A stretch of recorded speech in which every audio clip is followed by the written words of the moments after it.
ময়দান পাড়ি দিয়ে এসেছে। এখনো পর্যন্ত তোমাদের এই দুহারের কত ছেলে প্রবাসে থাকে, ওদের কাছে জিজ্ঞেস করে দেখো, তায়েফের ময়দানে গেলে প্রতিটা আশিকের দিলের ভিতরে ভূমিকম্পের মতো শুরু হয়ে যায়, দিলের ভিতরে নাড়াচাড়া শুরু হয়। এই তায়েফের ময়দানে আমার নবী কোরআনের জন্য রক্ত ঝরাইছে। কথা বলেন ঠিক কিনা?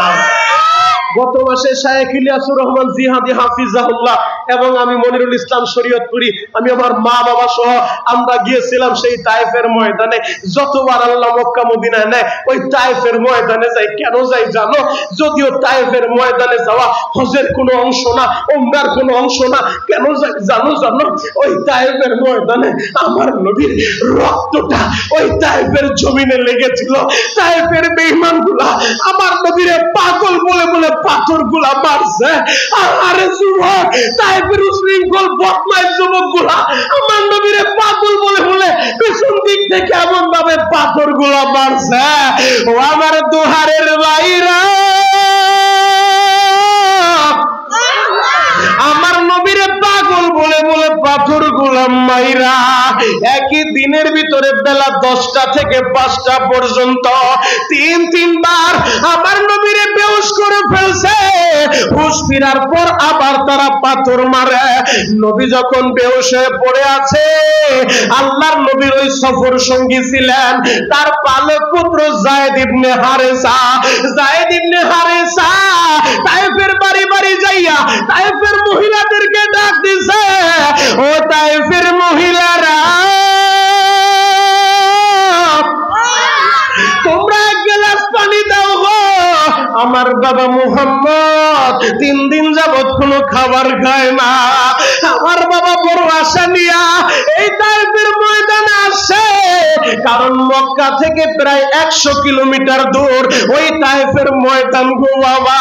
এই তায়েফের ময়দানে যখন আমরা যাই, হাজিদেরকে জিজ্ঞেস করে দেখো, ওই তায়েফের ময়দানটা হাজার হাজার ফিট উঁচু পাহাড়। ওই পাহাড়টা বায়া বায়া, পাহাড়টা কাটিয়া কাটিয়া ডিজিটাল যুগে সৌদি গভর্নমেন্ট রাস্তা বানাইছে। গাড়িটা যখন তায়েফের পাহাড় ঘুরে ঘুরে উঠতে থাকে, ওই গাড়ির ইঞ্জিন অনেক সময় বন্ধ হয়ে যায়, গাড়ি কাঁপাকাঁপি শুরু হয়ে যায়। তখন মনে রে বুঝাই রে মন, ডিজিটাল যুগেও যদি তায়েফে আসতে এত কষ্ট হয়, আমার দয়ার নবী আজ থেকে 1500 বছর আগে এই তায়েফের ময়দানে কত কষ্ট করে এসেছে গো বাবা। নবী আমার বেহুশ হয়ে পড়ে আছে, বেঈমানগুলা আমার নবীরে এক গ্লাস পানিও দেয় নাই গো বাবা। সর্বশেষ জিবরাইল আমিন আয়েশা আমার নবীরে বলেন, নবীজি আপনি যদি অনুমতি দেন গো নবী, পুরা তায়েফ নগরীটারে উল্টায়া দিব। আমার নবী দয়ার নবী, আমার নবী মায়ার নবী, এমনি এমনি আল্লাহ বলে নাই, ও মা আরসালনাকা ইল্লা রাহমাতাল লিল আলামিন। আমার নবীরে গোটা জগতের রহমত করছে। নবী আমার রহমতের নবী। নবী বলে, জিবরাইল রে, এরা আমারে চিনে নাই, এরা আমার পরিচয় পায় নাই, এদেরকে যদি শেষ করে দাও আমার আল্লাহর কে আল্লাহ বলে ডাক দিবে। ও যুবক, আমি তোমাদের পায়ে হাত রেখে বলতে চাই, যত সহজে আমরা কোরআন পেয়েছি, ইসলাম পেয়েছি, এত সহজ ইসলাম আসে নাই। এই কোরআন তায়েফের ময়দান পাড়ি দিয়েছে। এই কোরআনের জন্য আল্লাহর নবী উহুদের ময়দানে দমদম মোবারক শহীদ করেছে।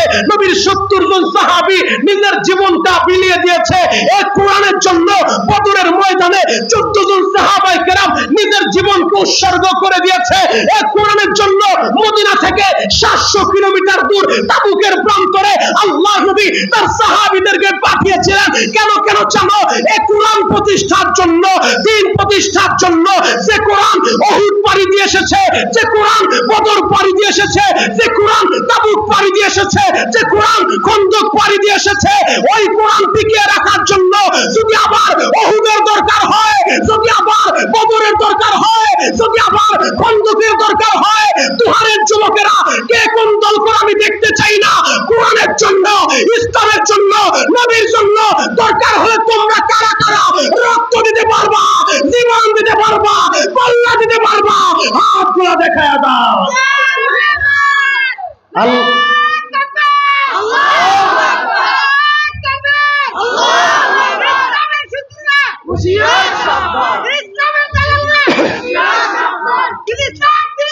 দাঁড়ান, তাকবীর একটা আমি শিখায় দেই, কাজে লাগবে ইনশাআল্লাহ। মনিরুল ইসলাম শরীয়তপুরি আপনাদের এই এলাকায় আর জীবনে আসি বা না আসি, তাকবীর একটা শিখায় যাই, কাজে লাগবে ইনশাআল্লাহ। আমার সাথে তাকবীর দিতে পারবেন তো ইনশাআল্লাহ? সবাই পারবেন তো ইনশাআল্লাহ? লিল্লাহি তাকবীর। পাঁচজনে বলছে, সাতজনে মুখ বন্ধ করে আছে। দাঁড়ান একটা পরীক্ষাও করি। যারা বিয়ে করছেন বিবাহিত ভাইরা আমার সাথে বলবেন, আর যারা বিয়ে করো নাই যুবক ভাই, তোমাদের সিরিয়ালটা একটু পরে। একটা পরীক্ষা আজকে হয়ে যাবে। এলাকার নাম কি? নারিশা নাকি মালিকান্দা? একটা পরীক্ষা হয়ে যাক, মালিকান্দার যুবকদের গায়ে শক্তি বেশি নাকি মুরব্বীদের শক্তি বেশি? যারা বিয়ে করছেন তারা আল্লাহু আকবার বলবেন। নারায়ে তাকবীর। মাশাআল্লাহ, বিবাহিতদের পুরো 100 ব্যাটারি চার্জ। আল্লাহু আকবার। এবার অবিবাহিত যারা আছো যুবক, সিরিয়াল তোমাদের। যদি আজকে হাইরা যাও, মুফতি সানিম আশরাফ দুহারি অনেকগুলা মাইক লাগাইছে, মাইকটাও মোটামুটি খারাপ না, ভালো সার্ভিস দিতেছে। 2-4 এলাকায় খবর হয়ে যাবে মালিকান্দা এলাকার যুবকদের টেম্পার শেষ, ওদের সাথে আর সম্পর্ক করা যাইব না। অতএব মান সম্মানের ব্যাপার, মান সম্মান দিকেই তো হইব। অবিবাহিত ভাইরা একসাথে নারায়ে তাকবীর। মাশাআল্লাহ, এদেরও তো সব ঠিকঠাক আছে। এবার বিবাহিত, অবিবাহিত, যুবক, বৃদ্ধ, বসা, দাঁড়ানো, যে যে অবস্থা আছেন একসাথে নারায়ে তাকবীর। আল কোরআনের আলো, আল হাদিসের আলো, দুনিয়ার মুসলিম এক হও, এক হও। নারায়ে তাকবীর। হে যুবক ভাইরা, হাজী সাহেব, বাবাজিরা, ডানে বামে নজর নাই, এক নজরে তাকায় থাকেন গো বাবা। আল্লাহর নবীর সাহাবী হযরতে খুবাইব হাতের ভিতরে যখন পেরেক লাগায় দিছে, হযরতে খুবাইব রে এমন ভাবে জুলুম করতেছে, আহারে খুবাইবের বডির ভিতরে পাহাড়ি কাঁটাগুলা ঢুকাইয়া বডিটা জাজরা করে ফেলছে, ফিনকি দিয়া শুধু রক্ত বের হচ্ছে। খুবাইব যখন দুনিয়া থেকে বিদায় নিবে, হযরতে খুবাইব রে শহীদ করার আগে একদম বেঈমান ডাক দিয়া বলে, খুবাইব রে আমরা তোমারে মুক্ত করে দিতে পারি, একটা শর্ত।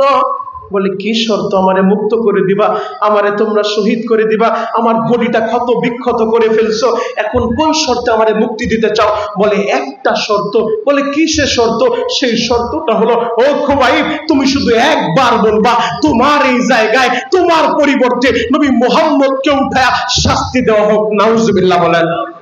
মানে তোমার নবীকে নিয়ে তুমি কটু কথা বলবা, একবার যদি বলো তোমারে মুক্ত করে দিব, তোমার আমরা শহীদ করব না। হযরতে খুবাইব মর্দে মুজাহিদের মতো আওয়াজ দিয়ে বলে, বেঈমানেরা কান খুলে শুনে রাখো, শুনে রাখো, আমি খুবাইব আমি বলবো যে আমার পরিবর্তে আমার নবীকে উঠে কষ্ট দিবা, আমার নবীকে নিয়ে ব্যঙ্গ করব।